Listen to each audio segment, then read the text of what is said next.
I'm back again to talk about the #1 backyard weed that has the potential to replace all of your medications. And that's pretty cool. But of course, check with your doctor before taking any of this advice, okay?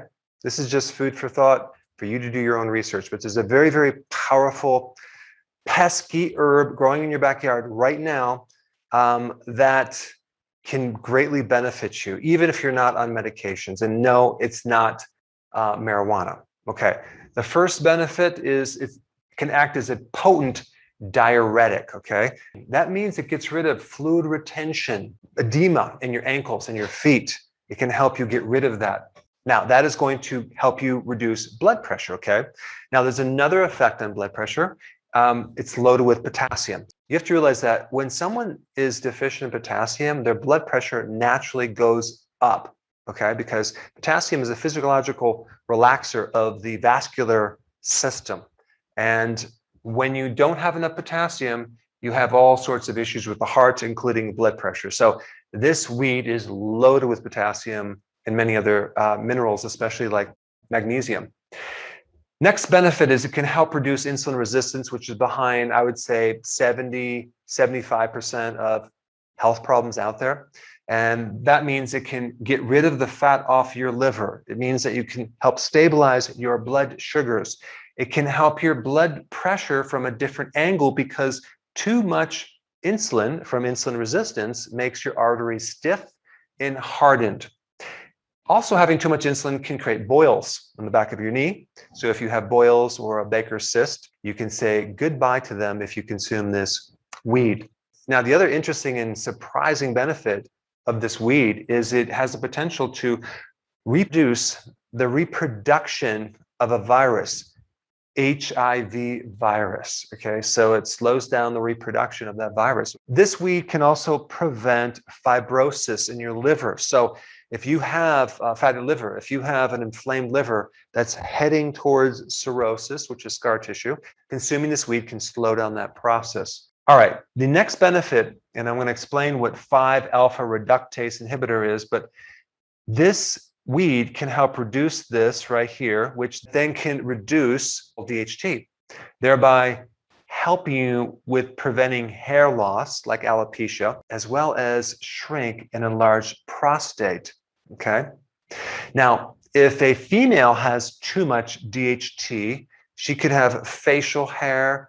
She could also have hair loss. So it could work in men and women. This weed, and I'm going to reveal that very soon, also acts as an aromatase inhibitor. Now, what is that?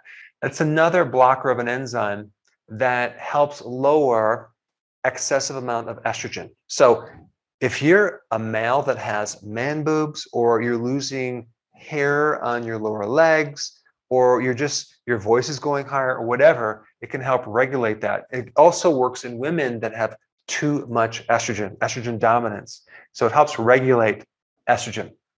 And this weed can help stimulate bile, which can then help with bloating, preventing gallstones, helping with constipation, and a lot more digestive issues. Okay, now, what is this herb?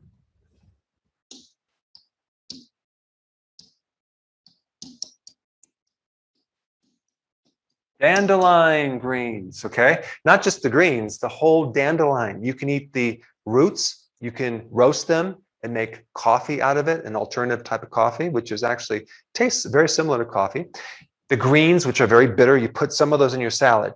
You want to probably offset these bitter greens with other types of leaves because it's very, very bitter. And it's kind of tough, but it's very therapeutic to include in your daily salads.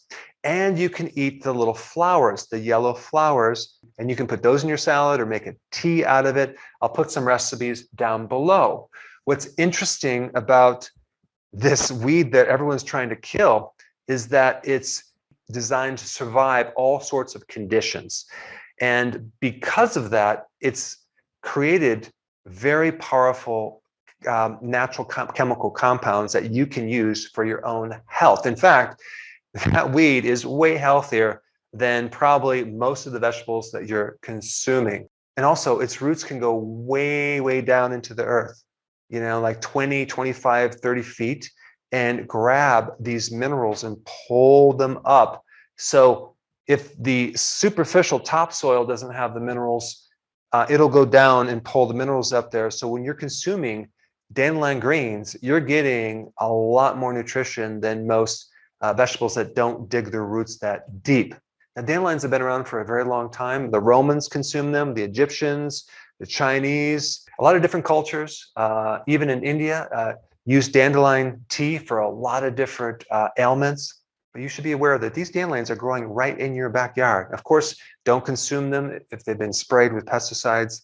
Clean them very well. I recommend even growing them in your garden, and that way you'll have enough to consume on a regular basis. Dandelion greens are one of the best things for your liver after milk thistle, okay? Since so many health problems stem from your liver, it's a very, very good thing to include in your diet. Now, if you haven't seen my video on milk thistle, you should probably watch that next. Check it out.